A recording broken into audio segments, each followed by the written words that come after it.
आणि ब्रेकनंतर पुन्हा एकदा सुपरफास्ट 100. फरार आरोपी कृष्णा आंधळे सापडेल असं वाटत नाही. कृष्णा आंधळेसोबत काहीतरी घातपात झाला असावा असा संशय शरद पवार गटाचे आमदार संदीप क्षीरसागर यांनी व्यक्त केला. संदीप क्षीरसागर यांना आंधळ्यांची माहिती कशी मिळते असा सवाल धनंजय मुंडेंनी केला. संदीप क्षीरसागरांना आरोपींबाबत एवढं माहिती असेल तर त्यांचे कृष्णा आंधळेशी संबंध असतील, त्यातूनच ते बातम्या पेरत असावेत असा आरोप धनंजय मुंडेंनी केला.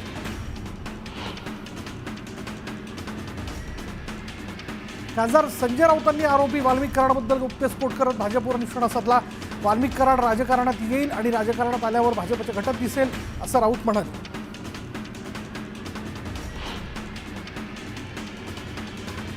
मंत्री धनंजय मुंडेंच्या राजीनाम्याची सातत्याने मागणी होतेच, पण अशातच उपमुख्यमंत्री आणि बीड जिल्ह्याचे पालकमंत्री अजित पवार गुरुवारी बीड दौऱ्यावरती येत आहेत. बीडच्या पालकमंत्रीपदाची सूत्र हातात घेतल्यानंतर पहिल्यांदाच अजित पवार बीडमध्ये येणार आहेत.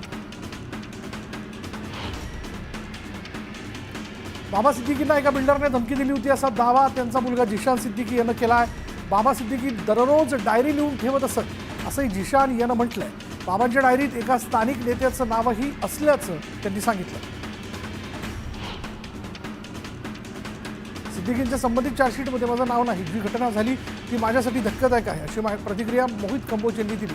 तर मुंबई पोलिसांनी सत्य बाहेर काढावं अशी मागणी भाजप नेते मोहित कंबोज यांनी केली.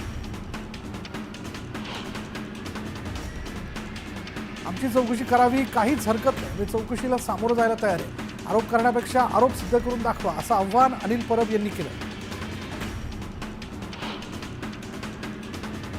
सिद्दीकी हत्या प्रकरणातील वस्तुस्थिती बाहेर येऊ नये म्हणून हा अँगल दिला जातोय. हत्येमागचं नेमकं कारण बाहेर यावं असं अनिल परब म्हणाले. बाबा सिद्दीकींचं कोणासोबत काय बोलणं झालं हे तपासायला हवं. तपासात सर्व सत्य समोर येईल असं अनिल परब यांनी म्हटलं. राज्यातील प्रलंबित स्थानिक स्वराज्य संस्थांच्या निवडणुकांबाबत आज सुप्रीम कोर्टात सुनावणी होणार आहे. 29 महापालिकांसह 257 नगरपालिकांच्या निवडणुका 2.5 वर्षांपासून प्रलंबित असल्यानं सुनावणीकडे सर्वांचं लक्ष लागलं.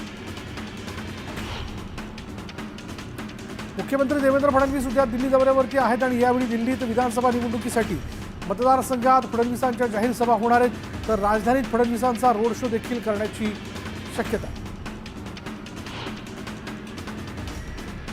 राज्य मंत्रिमंडळाच्या बैठकीत महत्त्वपूर्ण निर्णय घेण्यात आले. अटल सेतूसाठीचं पथकर आणखी 1 वर्ष 250 रुपयांवर कायम ठेवण्यात येणार आहे. आता वेळ झाली का ब्रेकची. ब्रेक घेऊयात. पहा फक्त न्यूज 18 लोकमत.